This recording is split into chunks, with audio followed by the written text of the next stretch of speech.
2 years and I'm still incredibly nervous and incredibly out of practice. Welcome to the Epilogue. Hello, and it is your humble host for the last time, Katy Someillan, on the 24th and last ever episode of Young and Terrified. And this comes super late, like incredibly late in the game. I meant this to come out summer, maybe around May, and I just never got around to it. And that's for a couple reasons I'm going to get to in just a second. But the reason why I just want to do an episode where I kind of just sit down and talk to you as just me, the person I am right now, is I'm addicted to closure. I love closure. Things that just don't have a clear ending don't make sense to me, and this is more therapeutic probably for me than anyone else, and this is more for me than anyone else. Just trying to close this chapter of my life, and I hope you enjoyed this ride, and I hope you find this explanation worthy of your time. I don't know. Okay, well, let's get right into it. So I want to start out with kind of the path to why it ended and how it ended. The last episode I did was December of last year with my brother, and that was it. Radio silence. It was just months of nothing, and at that time I was going through college admissions and just ending high school, and that was a really weird time in my life in which a lot of things were changing. Everyone was kind of moving on from just being a kid, and this one reason why the podcast never had another episode was I didn't have any more people willing to just talk about themselves on the podcast, and I am forever grateful for the people that did. It's great that I got even one person to agree to just talk about themselves, let alone the amount of people that I ended up getting on. So that was really great. But at a certain point, kind of people were just moving on. And I get it. We're all moving on. We're growing older. And I don't fault them for it at all, because I was moving on too. Even though I wasn't moving out, I emotionally moved on. And what happens when you emotionally move on is that you want to cut ties from the person you used to be. And I tried doing different things. I didn't want to do the podcast anymore because it didn't feel right for the moment. This was also probably a part of senioritis, just not feeling motivated to make any more episodes. The labor intensiveness of not only recording, but also trying to get people to record, editing, all that fun stuff. And senioritis was impossible. It was really hard to just try to get myself to do anything. And that probably fed into this notion that I can't do anything. And that was a really toxic way of thinking, because I thought, well, if I can't do this one thing I've been good at for a really long time, or at least I think I'm good at for a really long time, I can't do anything, it's bonkers crazy to think that way.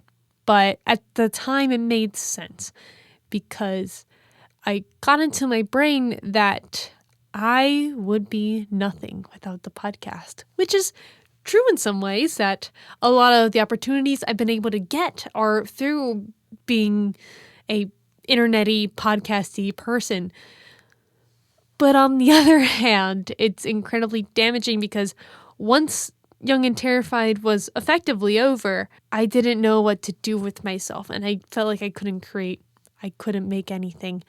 It's a slippery slope that you get into, that you feel like you can't move on. I sought this kind of closure, or just I was looking for a sign to tell me it's okay, just do something else. And I tried other things and they just didn't work. I tried to do like vlogging things like the teens do, and that just didn't feel, it felt disingenuous.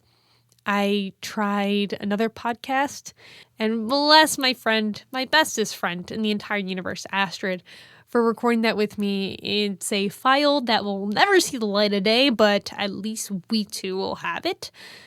And I like that. I like that one thing can just be ours. But that didn't work either. Just countless things I wanted to start just kind of didn't happen because this voice in the back of my brain saying that I can't do other things. And I'm speaking mostly to people out there who are probably maybe in the same state that I am in, that you've been doing something for so long that people enjoyed and you don't want to do it anymore. And you feel like that's your whole identity, and it's not. And I realized this about the end of this past summer after graduation. Kind of everyone was moving away. It was not a fun time.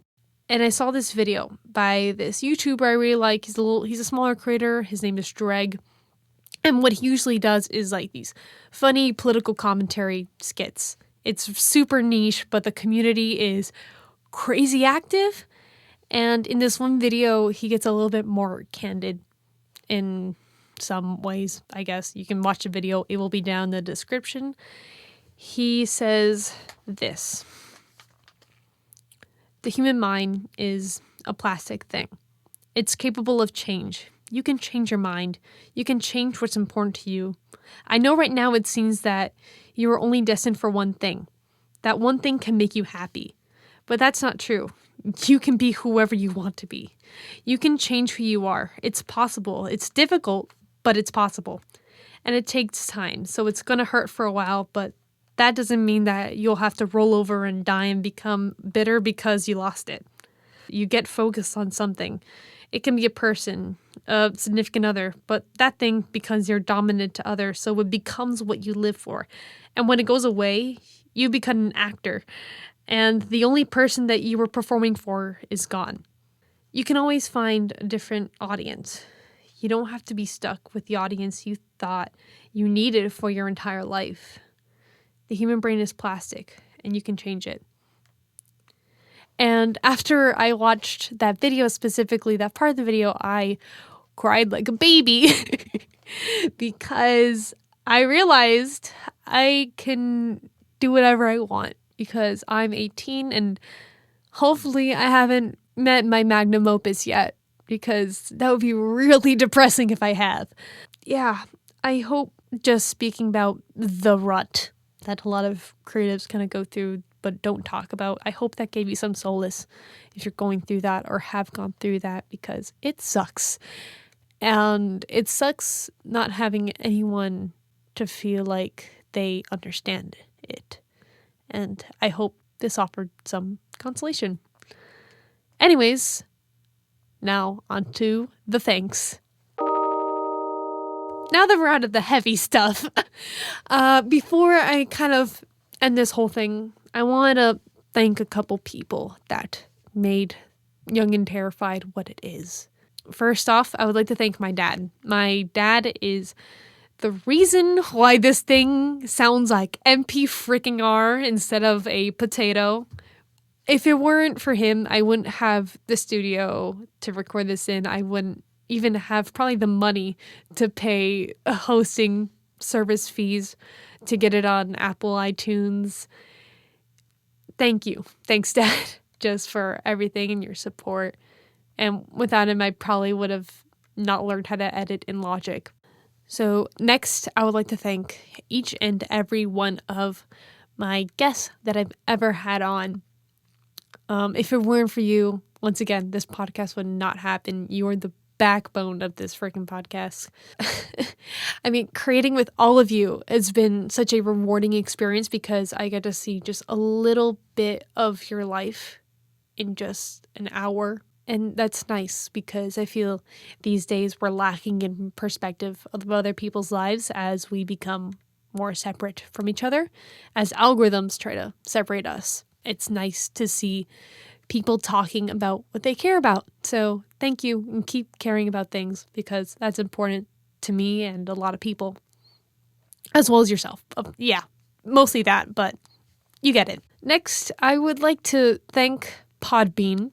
It was and still is, my host. It was mediocre. If you're starting out podcasting, I guess go with them. They're cheaper than Libsyn, and we'll get you on iTunes. So, good stuff. Also, chai tea. Let me tell you guys, before every episode, except for this one, probably you can tell my voice, I've drank chai tea. I've drank chai tea. Wow, that's difficult to say. It's good stuff, guys. Just try it out. It tastes like Christmas. It tastes real good. Last but not least, I would like to thank listeners like you. It's crazy that anyone would take the time of day to listen to any of this. It's not like we're number one in iTunes or anything, yet people actually were talking to me about how they would listen to it on their drives to school, to work, and it would be people at school, like my friends, but also people I never spoke to at school, which was a really strange experience to know that they knew more about me than I knew about them, as well as teachers that listen to my podcast. And if you're listening right now, hello, how's it going? I hope you miss me. You probably do. That was crazy when I found out, because that was really, really cool. And I would also like to thank the people that don't even know me, that I've never met in real life, that listen to this thing. That is so cool. That is so cool. And you guys are so cool for listening to this, because once again, it's a small thing. It's a little thing. And it's a little audience, but for those of you that are here, you're part of something that happened. And I am so grateful for each and every one of you. I don't know, and just thank you. You mean the world to me, because I'm an attention whore. But also, I love making things for people, and just seeing that this thing made people happy and brought people together is maybe the most important thing about making this for me. Now I want to talk about some things I learned from the podcast and where I'm going from here. I learned that it is really important to have a thing that drives you, that makes you want to continue being a person, because if you don't have that thing, then what are you doing? Are you living your life as a zombie? Probably. I mean, that'd be cool if I had zombie listeners. Just find something and let it consume you. And if you've never had something like that, just go do it. Make sure it's legal. Please make sure it's legal. But go ahead and do the thing. If not, why? Why do you live? And I guess my thing next that's going to kill me or consume me or just swallow me whole is maybe YouTube. Or maybe it's on the internet in some capacity. Or maybe it's music. Or maybe it's theater. Or maybe it's interpretive dance. Who knows? I'm going to do one of those things. I mean, definitely you should subscribe to the YouTube channel, because that's where probably things are coming to in the future. But I am open to doing podcasting again. I just think the Young and Terrified door is closed. I'm glad that I was able to give you some closure on that front. And I'm getting a little emotional just trying to find a way to end this. Because the moment I turn off this mic, it's over. Officially over. Like, it's not just in a waiting period of like, oh, it's almost over. It's really over. But I guess I'm gonna do it. And the last thing I want to say on here is stay young, stay terrified, and I hope you all have a very nice day. Goodbye.